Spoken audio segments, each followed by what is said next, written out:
9 principes généraux de prévention existent depuis 1991 et sont inscrits au Code du travail. Dominique Petit, directeur régional Eiffage Construction Nord-Pas-de-Calais et moi-même avons souhaité rappeler ces 9 principes généraux de prévention à l'ensemble de nos collaborateurs afin que ces 9 principes nous guident à chaque instant dans nos actions de prévention. Pour moi, la démarche des 9 principes de prévention s'implique dès la préparation du chantier.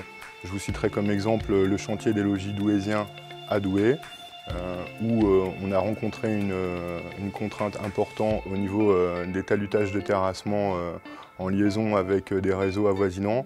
Toute cette démarche s'implique jusqu'au terrain par le biais des carnets de vigilance qui sont proposés et utilisés par l'ensemble de nos compagnons et qui, au cours de la journée, leur permet de proposer et de lever des points de risque sur le chantier et de les traiter dans la journée. In fine, lors des retours en fin de chantier, le but est bien sûr de déterminer un plan d'action qui pourra s'appliquer à toute l'entreprise. Tous les matins, avec mon équipe, je vérifie les 6 points de sécurité.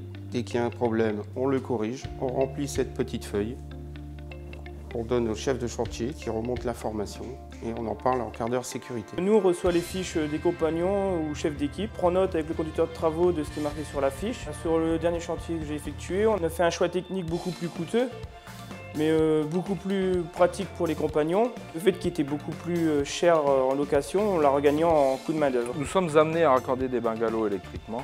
Il s'avère que les boîtes de dérivation se trouvent en hauteur. Avec mes électriciens et en collaboration avec un loueur de bungalows, nous avons décidé de descendre les boîtes de dérivation à hauteur d'homme afin d'éviter les risques de chute et d'appliquer le premier principe des 9 principes de prévention.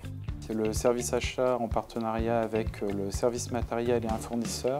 Nous avons participé à un projet pour établir les travaux à hauteur d'homme. Pour nos compagnons et la hiérarchie de travaux, c'est également le moyen de faire remonter les difficultés et les corrections apportées pour améliorer sans cesse la sécurité sur nos chantiers.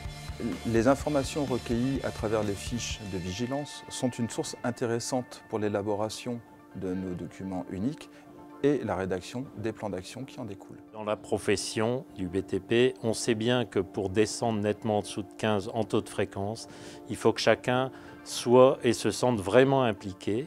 On s'est donc dit avec Isabelle Moreno, courant 2012, qu'il fallait peut-être revenir aux fondamentaux, c'est-à-dire aux 9 principes généraux de prévention. Pour que cette démarche devienne naturelle, par exemple qu'un compagnon qui arrive sur son poste de travail jette un coup d'œil circulaire, tel un réflexe, mais pour vérifier que tout est clean, tout est en ordre. Nous avons imaginé ce petit calepin qui permet à chacun